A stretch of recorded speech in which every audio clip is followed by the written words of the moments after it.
Ya, bismillahirrahmanirrahim. Assalamualaikum warahmatullahi wabarakatuh. Waalaikumsalam. Jadi walaupun jumpa lagi ya nanti itu. Walaupun ini sesi terakhir, segmen terakhir, mudah-mudahan saya tidak dibatasi juga Bang ya ngomongnya. Karena Bang Yusri ngomong juga setelah ini. Jadi tadi setelah kita dibawa kemana-mana, ke Ternate, Maluku Utara, Bangka Belitung oleh Margarito Kamis, saya mau bawa lagi ke persoalan pemilu kita. Ya. Karena kalau yang tadi kan next, kalau next ya kita nanti berdebat lagi apakah perlu kita kembalikan pemilihan presiden itu ke MPR. Artinya kita kembali pada Undang-Undang Dasar 45. Tapi kita kembali ke realitasnya dulu. Begini, saya mau bicara paradigmanya dulu ya. Pemilu yang konstitusional itu adalah pemilu yang luber dan jurdil. Dan pemilu itu untuk rakyat Indonesia, untuk voters, untuk warga negara. Itu yang harus kita pikirkan terlebih dahulu. Betul, paslon juga ya pasti dia punya kepentingan. Kemudian pemantau dan lain sebagainya. Tapi kausa primanya untuk rakyat Indonesia. Jadi kalau misalnya dikatakan bahwa angket itu selalu sekedar political movement, wah itu menghina Kang EF. Karena Kang EF tidak terlibat pada paslon-paslonan. Tapi dari awal kita tahu beliau punya concern untuk terjadinya pemilu yang jujur dan adil. Kalau kita pakai teori misalnya, pemilu jujur dan adil itu bisa tercapai salah satunya kalau tidak ada intimidasi. Jadi kalau kita pakai teori piramida pemilu, itu yang paling bawah itu adalah technical things. Kesalahan-kesalahan yang bisa diperbaiki dan itu tidak membawa sanksi. Human error, salah nulis dan lain sebagainya. Tapi ada yang tengahnya fraud. Itu kecurangan. Money politics dan lain sebagainya. Itu ada beberapa yang bisa diperbaiki, ada yang bisa yang tidak. Misalnya secara sengaja membuat input yang keliru. Bisa diperbaiki tetapi mereka yang melakukan itu harus dikenai sanksi. Dan dalam hal ini sanksi pidana pemilu. Nah yang tidak bisa direhabilitasi itu adalah kalau pemilu itu dengan intimidasi. Maka kalau teori berpemilu kita bisa lihat di IDEA dan lain sebagainya. Kalau sudah intimidasi nggak ada obatnya. Kecuali pemilu ulang. Nah persoalannya kan tentu kita akan tanya. Intimidasinya tahap seperti apa? Maka kita lihat dulu puzzle-nya serpian-serpiannya. Ada pemanggilan terhadap kepala desa misalnya. Kalau tidak datang dipanggil aparat keamanan. Kemudian ada ya sangat mungkin intimidasi terhadap ASN misalnya. Yang semua itu harus dibuktikan. Tetapi kalau kita lihat misalnya kecurangan pemilu yang merupakan bagian dari perdebatan kita dan juga nanti hak angket. Kita kan tahu kalau kita bicara tentang kecurangan pemilu bukan hanya soal pencoblosan saja. Pencoblosan itu adalah tahap kedua. Kalau kita lihat sekuen pemilunya. Pra pencoblosan, pencoblosan dan pasca pencoblosan. Yang kita sedang bicarakan ini barangkali mayoritas pencoblosan dan pasca pencoblosan. Tetapi protes orang terhadap pemilu yang tidak jujur dan tidak adil itu sudah dimulai ketika pencoblosan belum dilakukan. Saya berkali-kali bikin konten podcast. Saya mengatakan, frankly speaking, kenapa Presiden Jokowi mau cawe-cawe di pemilu? Kenapa dia mau memastikan agar calon yang dia endorse yang akan menang? Dan the last kita tahu yang di endorse ternyata putra sulungnya sendiri. Saya mengungkapkan 4 alasan. 1, dia khawatir dengan kasus korupsinya. Paling tidak kasus korupsi yang melibatkan anaknya yang dilaporkan misalnya Ubadillah Badrun ke KPK. Walaupun belum ada tindak lanjutnya. Tapi kan isu berseliweran. Saya ingat betul yang namanya almarhum Rizal Ramli berkali-kali mengatakan bagaimana yang namanya cepat kaya itu mudah. Jualan politik. Saham-saham kosong dan lain sebagainya bisa dibagikan. Setiap izin-izin perusahaan bisa dapat sahamnya. Saya kira anggota-anggota DPR paham itu. Nah itu soal korupsi. Kedua saya bilang soal yang terkait hak asasi manusia. Saya mau frankly speaking, mungkin yang lain suka atau tidak suka. KM 50, still big question. Jelas sekali pelanggaran hak asasi manusianya. Tapi negara abai untuk to protect, to fulfill human right. Lalu apa lagi? Dia memastikan yang namanya political dynasty. Presiden Jokowi tidak mau kalau dinasti politiknya kemudian tumbang satu demi satu, terhenti. Hati-hati dengan partai yang sekarang mungkin bisa menjadi pemenang nomor 1 atau nomor 2. Saya dengar sudah ada konspirasi untuk kemudian menumbangkan ketua umumnya. Kita lihat nanti. Katanya itu dari internal dan sahih. Saya tidak mau menyebutkan partainya. Tapi nanti dalam waktu dekat akan ada kongres luar biasa dan lain sebagainya untuk bagaimana menguasai partai politik. Dalam hal tadi, kelanjutan rezim. Nah yang keempat saya bilang alasannya adalah ada proyek-proyek, ada legacy dari pemerintahan Presiden Jokowi yang belum selesai. Yang harus dipastikan keberlanjutannya. Pertanyaannya kenapa? Kan kita bisa berimajinasi. Kalau ada proyek IKN yang jumlahnya lebih dari 500 triliun. Kira-kira siapa yang mendapatkan proyek-proyek tersebut?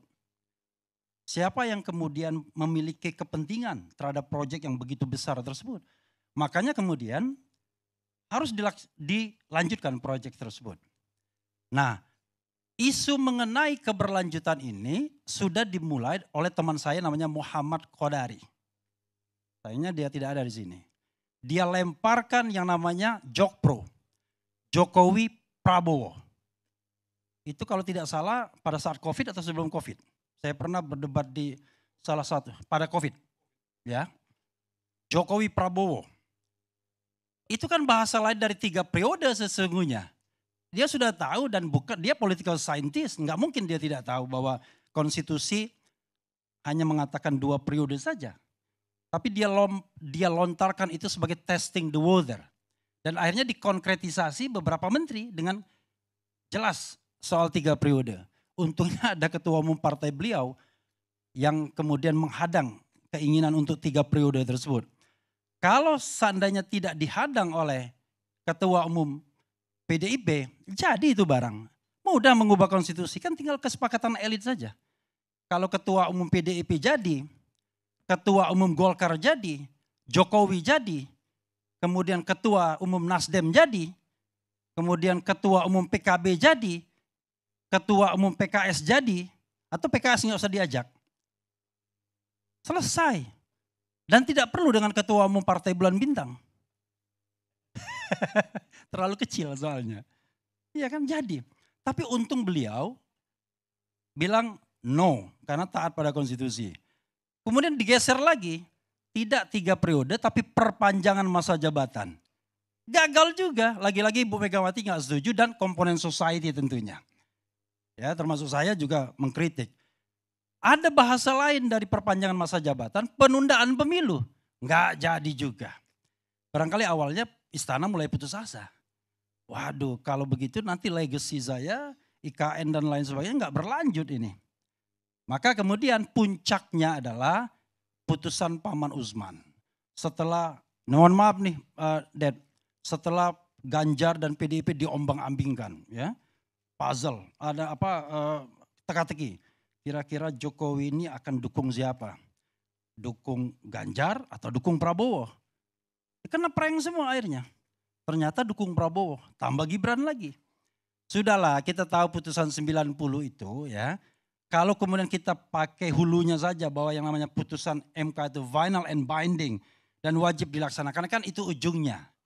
Tetapi pangkalnya kita tahu itu konspirasi. Pada tanggal 19 September rapat permusyawaratan hakim itu menolak semua permohonan yang terkait di bawah 40 tahun bisa nyalon. Itu tanggal 19 September. Tiba-tiba tanggal 21 September datang Paman Usman. Dia pengaruhi beberapa hakim, maka posisinya 54 jadinya. Yang tadinya posisinya tidak 54. Jadi posisinya tadinya 71 atau 62. Karena Guntur Hamzah dari awal mengatakan kabul, kabul, kabul, dan kabul. Tapi kemudian yang terjadi adalah Paman Usman datang dan 4 orang hakim terpengaruh maka kemudian posisinya 5-4. Tetapi Bang Karni dan saya kira semua sudah paham dan tahu, 2 orang hakim itu menyampaikan concurring opinion, yaitu pendapat tambahan dari mengabulkan. Tapi kalau kita baca concurring opinionnya, Eni Nurbaningsih dan Daniel Yusmik mengatakan yang bisa itu dia minta adalah gubernur saja. Baik sudah selesai menjabat maupun sedang menjabat. Maka kemudian kalau kita tidak terburu-buru, kalau kemudian tidak dipaksa terburu-buru putusan itu, sesungguhnya belum selesai putusannya. Harus dikompromikan lagi. Dan paling tidak kalau kita pakai konstruksi concurring opinion tersebut, berarti yang disepakati adalah kalau berpengalaman menjadi gubernur dan atau sedang menjabat gubernur. Kan itu yang disepakati 5 orang sesungguhnya. Tapi dipaksakan, makanya kemudian Hakim Konstitusi Wakil Ketua Saldi Isra merasa heran. Heran dengan 2 hal. MK kok cepat sekali berubahnya. Kedua, ini barang belum selesai, tiba-tiba sudah diputuskan. Nah, dari sana ya kawan-kawan semua, kita tahu akhirnya bahwa negara atau tadi Bang Yusril nggak mau bilang negara, karena negara itu ada pemerintah, ada warga negara dan ada wilayah. Tapi penguasa itu akhirnya cawe-cawe dalam pemenangan proses berpemilu ini. Karena Gibran ada di sana. Sekarang kalau kita bisa misalnya bicara tentang pemilu yang jujur dan adil versi Indonesia atau versi negara lain, apa sih yang menyebabkan pemilu itu tidak jujur dan tidak adil dari sisi kualitatif? Kalau kuantitatif kan kita cuma bisa bicara soal salah hitung. Sehingga yang kita minta apa?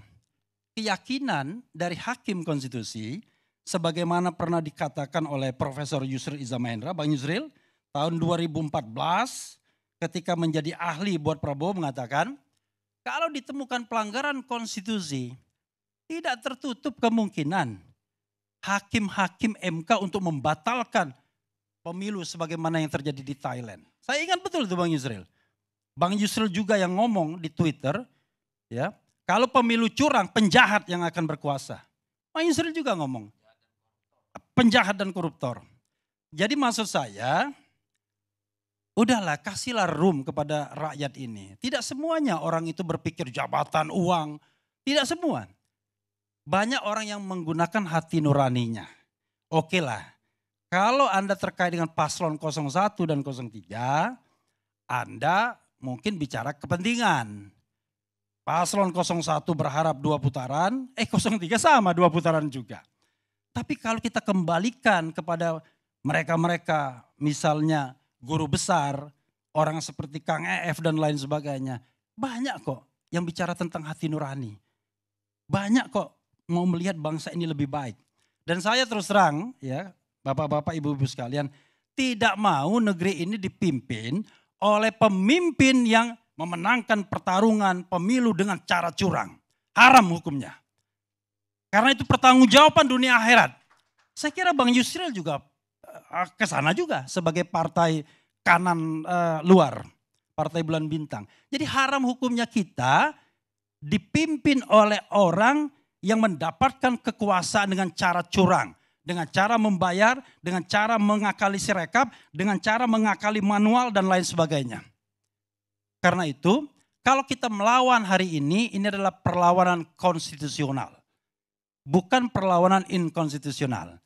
Dan mudah-mudahan forum ILC ini menjadi satu forum untuk mengabarkan bahwa kita masih bisa bersuara dan terus melawan kecurangan.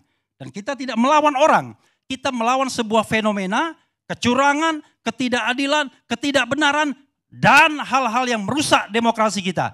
Karena kita tidak ingin negara ini menjadi negara otoriter kembali. Kita tidak ingin negara ini seperti negara Orde Baru. Karena itulah kita butuh perlawanan agar demokrasi kita tetap tegak. Wassalamualaikum warahmatullahi wabarakatuh.